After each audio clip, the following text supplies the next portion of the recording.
All right. So, get this out of the way here. All right. Good morning and welcome to the Employability Skills Series, where we explore the top skills employers are looking for in candidates. Each week, we will cover a different topic with thoughts and insights from professionals in a variety of industries. I am your host, Megan Morrow, Senior Associate Director of Experiential Learning and Employer Relations. And today I have Stephanie Jones, Vice President of Human Resources at the Clearwater Marine Aquarium, as my guest, and we will be discussing the importance of follow through in the workplace. Stephanie Jones is one of the HR team members in the Clearwater Marine Aquarium, and she is focused on both organizational culture and organizational development at the Clearwater Marine Aquarium. This culture-focused HR role is fitting since Stephanie is a world traveler and connoisseur, of diverse cultures. She has visited all 50 states, lived in 10 of them, and lived in Germany for 6 years as well. She has visited 48 countries, some for only 8 hours on a travel layover, but it still counts.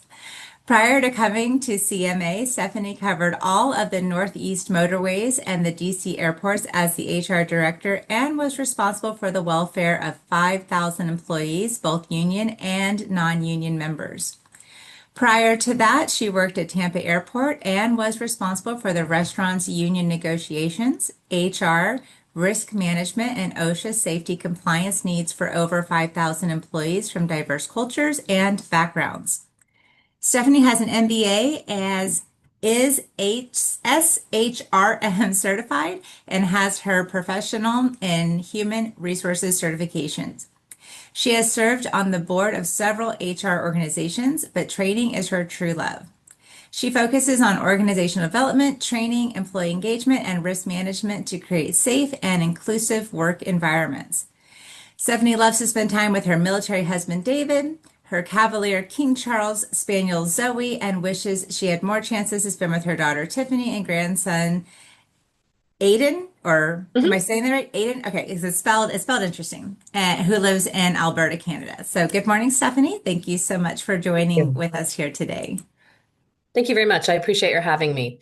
I wanted to kind of start by building on last year. I was able to talk about employee engagement and how um, emotional intelligence is one of the top skills that leaders are looking for in people that they hire.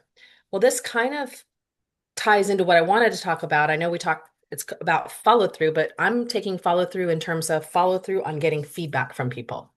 So whether that's from your supervisor, whether that's from your coworker, or whether that's just from your husband or significant other, that feedback can really build your own emotional intelligence. So I'd like to share my screen if that's possible.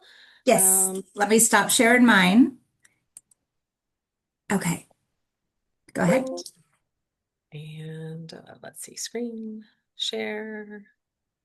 And let me put the PowerPoint up maybe. Hang on one second. Choo-choo. Stop sharing. Try that again. Technology, it's not my follow through skill. No, mine either. So you're all good. All right, can everybody see the PowerPoint? Yes. Okay. I'm gonna do it in slideshow, so I won't be able to tell if you're seeing it or not. So just somebody speak up if not. Okay. Right now I can Yes? see it. Yep. Great. Awesome. I'm gonna go ahead and close this thing then so that well, there we go. Now that wasn't what I wanted to do.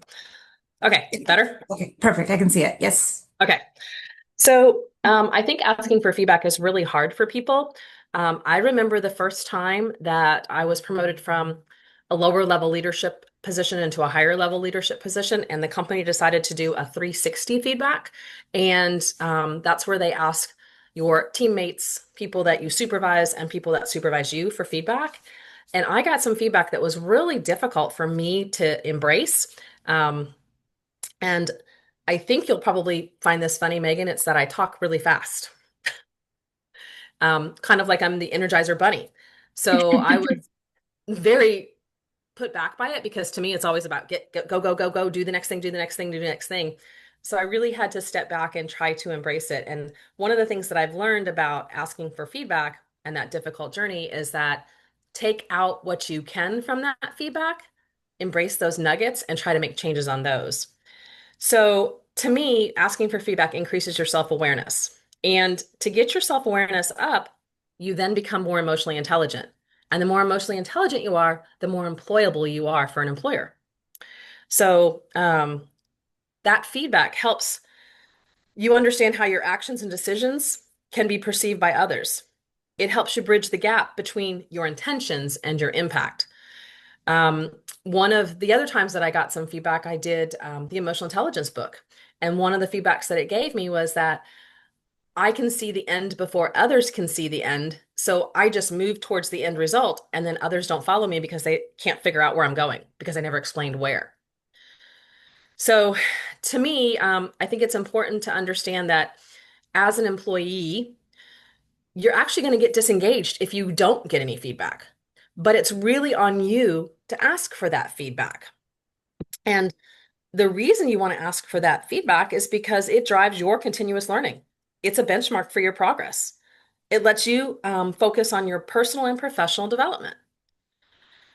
And feedback isn't easy. I just mentioned how I felt when I first got the feedback. It is scary. It makes you want to cry. Just basically says, I do that. Somebody once told me I touch my hair a lot. And so as I say that, I'm actually touching my hair while we're talking. So it's important to hear those things of what people are saying. So that difficult emotional journey is kind of like the stages of grief. It's horror when you first hear that feedback, and then you're denying that you do that. And then you just kind of feel like you've got some despair going on, some shame, some bargaining. But it's so important that you embrace those negative emotions. Hearing what you need to do to improve really rarely feels good. But ask yourself, how many times each week do the people that you work with or go to school with or hang out with tell you things that make you feel wonderful? If it's all feel good praise and no hard to hear criticism, you're not getting the real story. You need to work harder to get them to criticize you. Think about it this way. Someone who cares about you is going to tell you that you have food in your teeth. If they don't tell you that you have food in your teeth and they let you go through a whole presentation in front of people with food in your teeth, it's because they didn't want to feel uncomfortable. So they were afraid to tell you. So you have to make it an open dialogue to where they feel comfortable. It does get better over time. It feels massively heavy and uncomfortable right away. But in a few months, it gets a little less. And then in a few years, you'll look back and laugh on it, like I am doing right now when I talk about that 360 feedback. The simple one about I touch my hair on a call, or the one that says I'm go, go, go, go, and I don't bring people with me. Um, it's also awkward to ask people point blank what's going on. And it will feel risky for people to actually tell you. So you have to create the environment where they feel comfortable telling you. Hmm. And that starts with the questions that you ask. So it can't be answered with a yes or no. So you can't say, um, how's things going? Or do you have any feedback for me? Because they're going to say no. Yeah. Instead, you have to say, something like, what's one thing I can do to support you? If you ask for one thing, you're more likely going to get a specific actionable result. The other thing is you can't take my script and use it. It has to sound like you. It has to be something you would say naturally. So to me, it would not be natural for me to say, what could I do or stop doing that would make it easier to work with me? So instead, I do something called a stop, start, continue. So when I have meetings with my staff, I talk about what should I stop doing? Give me one thing. What should Hmm. I start doing? Give me one thing. And what should I continue doing? What do you enjoy about this? Okay, I And like you that. have, yeah, exactly. You do have to adapt it for the person you're talking to or the group that you're talking to. Um, so if you can make that go-to question, so that's what you're trying to develop is a go-to question. Make it part of your one-on-one meetings. So if you have a boss, request a one-on-one meeting. If you have a Hmm. team that reports to you, schedule one-on-one meetings and make that go-to question a regular part of your one-on-one meetings. I want to jump in here, Stephanie, because I Sure. do this with my children, and I'll tell you, like, even as, my own children who we should feel very safe and comfortable. I mean, they're my children and I do check-ins with them and I'll say, "Hey, what do you like that I'm doing? What should I do more of? What should I do less of?" And of course, they're like horrified. They're like, Mhm. nothing, nothing. You're perfect. I love you, Mom. You're the best. You're the best." And I always say stuff. I said, "Well, I can't fix what I don't know is broken." So if you don't tell me, you don't get to come back and say, well, I didn't like this or I didn't like that. So I'm giving you, the open door. And it took months of me creating a safe space for them to finally say, okay, well, you know what? I really don't like this, and I say, okay, now I might not be able to change it. But, it's like at least I'm letting them bring me up at my awareness, maybe, something. But if it's Mhm. like, oh, I don't like vegetables, oh well, tough noogies. But Right. it's like, but yeah, it might not. I like that you're pointing out the fact that it is uncomfortable, and somebody's not going to jump at the opportunity right away to be like, okay, yes, I really don't like that you do this right away because it does feel unsafe. But when you create that environment over and over and over to say, okay, this is a safe space. I really truly do want your feedback because I can't get better unless you tell me. It does get easier over time, like this slide is showing. So I like that. I like that a lot. Absolutely. And you're talking about it's uncomfortable.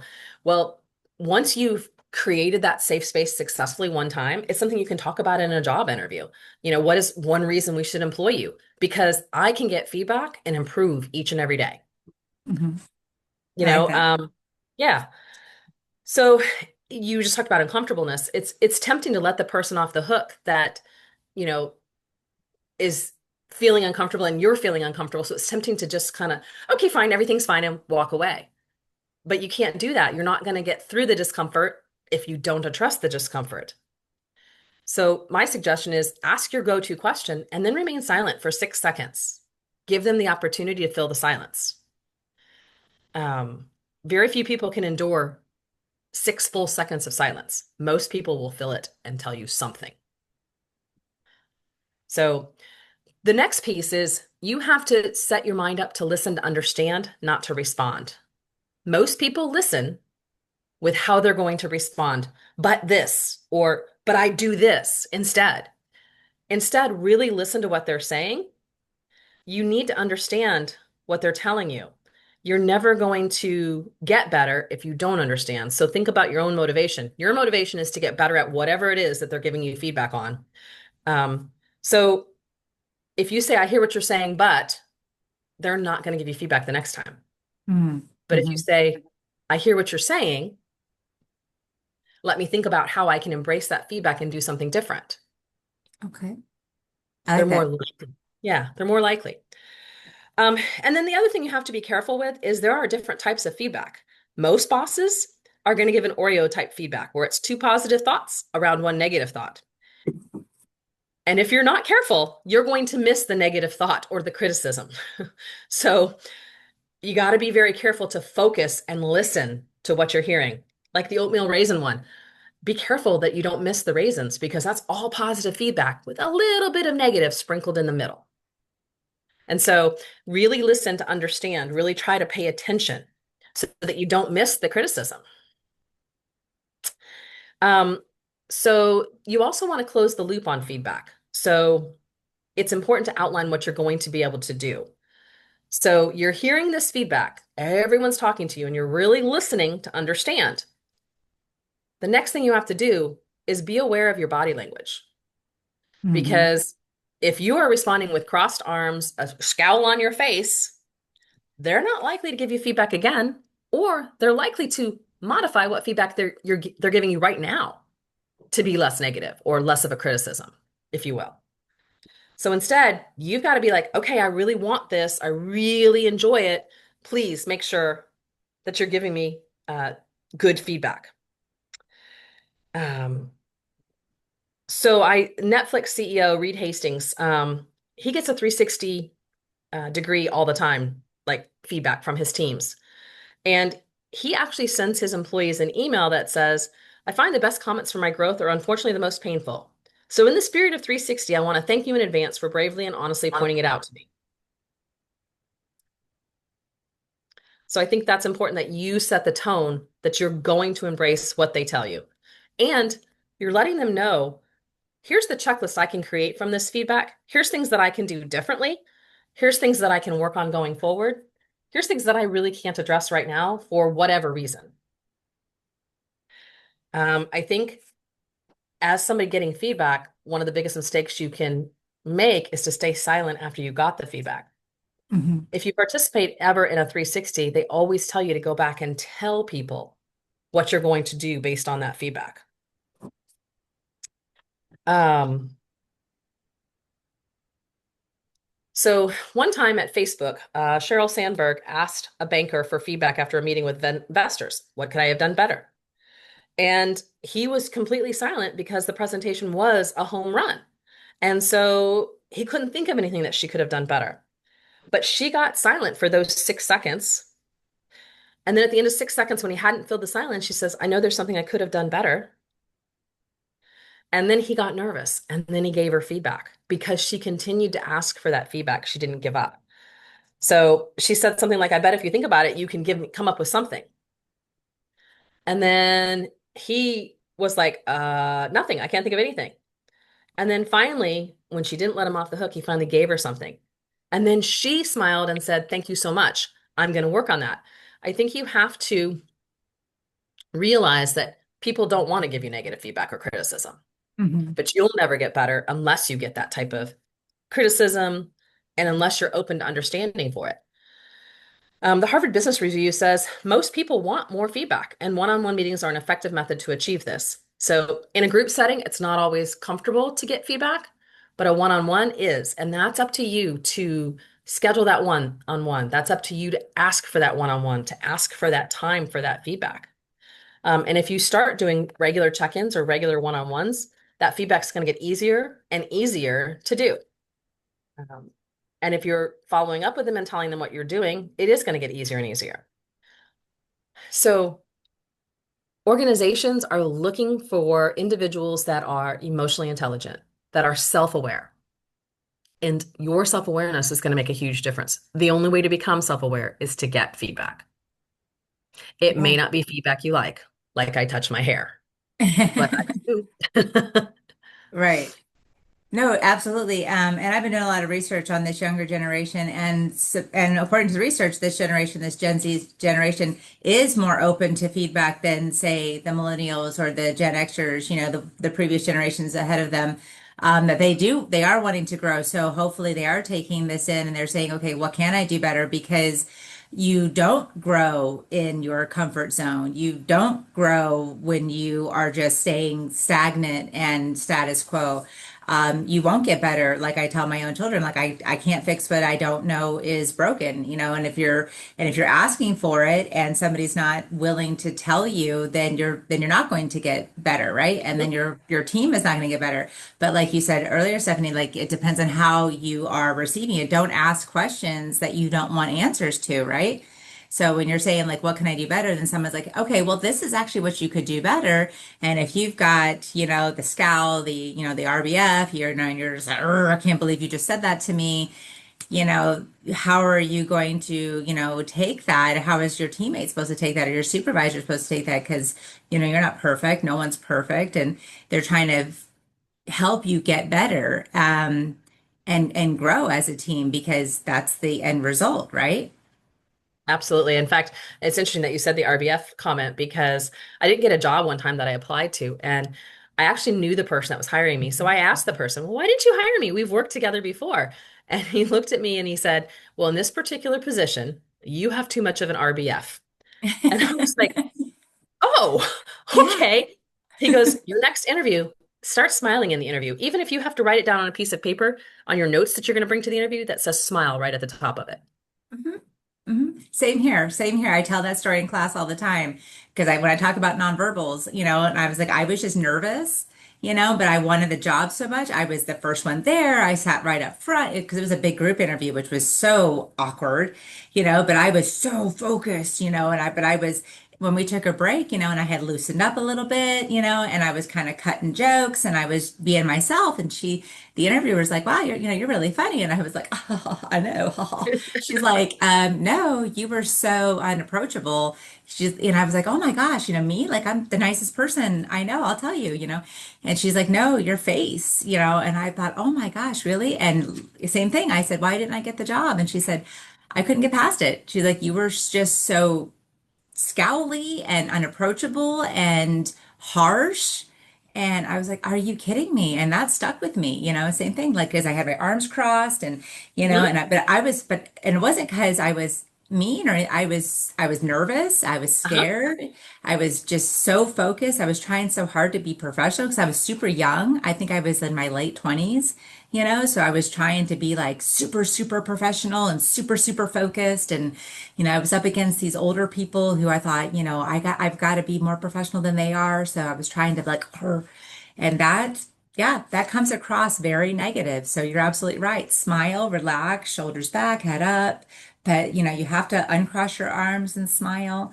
Um, but yeah, so when you get the feedback, let's circle back to that. When you get the feedback, I like how you said, what are you going to do with it? So where's that follow through piece, Stephanie? Which once you get that feedback, how should one let the person know that they're going to do what should they do with it after they get it? So I think it's important to schedule those one-on-one meetings. So after you've gotten the feedback, schedule a one-on-one with that person and say, hey, this is what you told me. I touch my hair a lot. So here's what I'm going to do about it. I am going to be cognizant of the fact that I touch my hair a lot, and I'm going to ask you every time I touch my hair if you can do this verbal clue. Say ah, whatever it is. And then that will remind me, hey, don't touch your hair during a presentation or a Zoom meeting. Another example might be putting a rubber band around your wrist. And Mm, so every time you do whatever they told you you did, you pop the rubber band to remind you not to do it. ouch. Yes, That, exactly. Right. yeah. It works. That wouldn't take long at all. Exactly. And so Yeah. if you're telling them what you're going to do, they're going to be more open to give you feedback the next time you ask for it. And Okay. again, Yeah. yeah, if you're doing those one-on-one meetings on a regular basis, you're going to get more and more feedback. And that feedback is going to be more and more actionable because it's going to be more and more real. Because you've proven to them that you are actually listening to understand, not to defend, and that you're going to make some type of change. Um, Sometimes you can make the change too far to one side, so you got to be careful on that. So, for example, after I got the resting bitch face feedback, I had a meeting with my supervisor and she was telling me something very uncomfortable, something I didn't want to hear. So I smiled through the entire meeting because I was trying not to have the resting bitch face. And she said, why are you smiling so much? This isn't good feedback. And I was like, well, crap. You're like, what do you want from me? I'm Exactly. trying to do it. So that's So be aware of those things. so there's so many good takeaways. I was taking notes as you were talking. So many good takeaways here. I really like the thing you said, remain silent, let people absorb it. The silence is uncomfortable. People will feel it, so let remain silent. I really like how you said, listen to understand, not to respond. I think that's huge. I think we do tend to defend.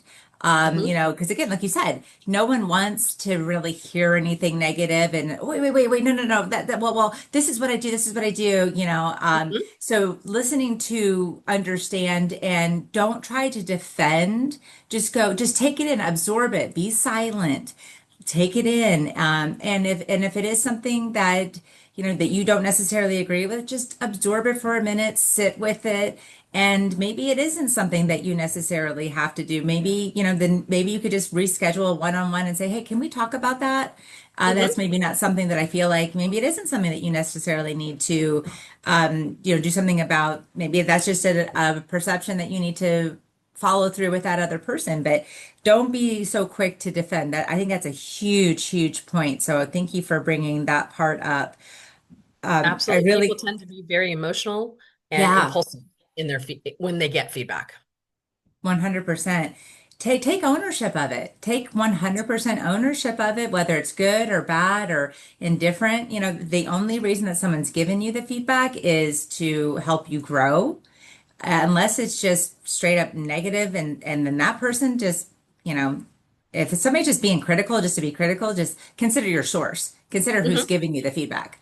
You know, if it's constructive feedback from your supervisor, it's hopefully coming from a place of growth, and a place where they're trying to help you grow emotional maturity, like you spoke of, which your talk that we did last year was great on emotional maturity, which I bought the book, read the book, did the test, and everything, all because of your talk too. So that was great.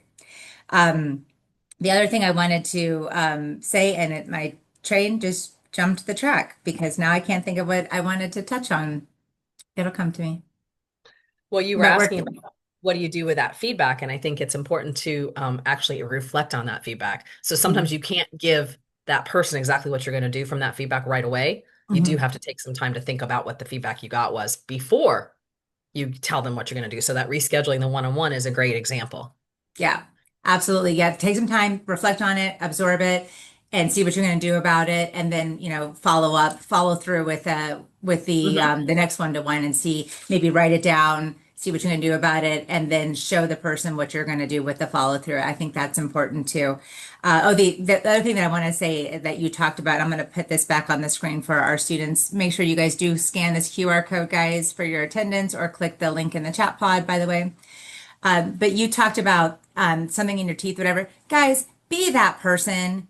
Yes. Be that friend that says you got something in your nose, or you got something in your teeth, or you've got your skirts tucked into the back of your pantyhose, or be that friend, because if not, that's just mean. That's just mean. Don't let your friend walk around with, something in their nose or something in their teeth, because you don't want that being done to you. So be in that uncomfortable zone for that 2.5 seconds where you go, do something, or you got lipstick on your teeth or something. Be that friend. Be that friend. And it's so easy with a stranger to tell somebody, hey, they just comes out of the bathroom, hey, you've got toilet paper on trailing from your shoe. Be the friend and do that for everybody. 100%, 100%. We're coming up on time here, Stephanie. So, what are your parting words? What are some last minute advice that you can give to our students here that are on the call about how to embrace and accept this feedback, and then how to follow through with it when they do receive it? I think it's very important to be open to it. You have to think about your own motivation in getting feedback. What is it that you want to get from this feedback? What are you trying to accomplish? And then from that, you're more open to listen, to understand, listen, not to respond, but to understand. And then I think that one-on-one meeting is huge in getting feedback. Wonderful. Thank you so much for giving us your time today, Stephanie. I've loved these chats with you. You're very insightful. You bring a lot of knowledge and a lot of experience. So thank you so much. Students on the call, please again scan the QR code on the screen or click the link in the chat pod. We will be going to see Stephanie at the Clearwater Marine Aquarium later this month, or no, in December. We're going in In December December. 3rd. Yep. So be on the lookout if you guys want to go see her at the Marine Aquarium and see the dolphins and the turtles and those killer penguins that are larger than they should be, with my irrational fear of birds. So thank you again, Stephanie. Students, have Thank a you. great day. Stephanie, have a great rest of your day. You And we will too. see you. Yep. Thank you again, everybody. Have a great one. We'll see you around. Thank you. Bye-bye. Bye, everyone.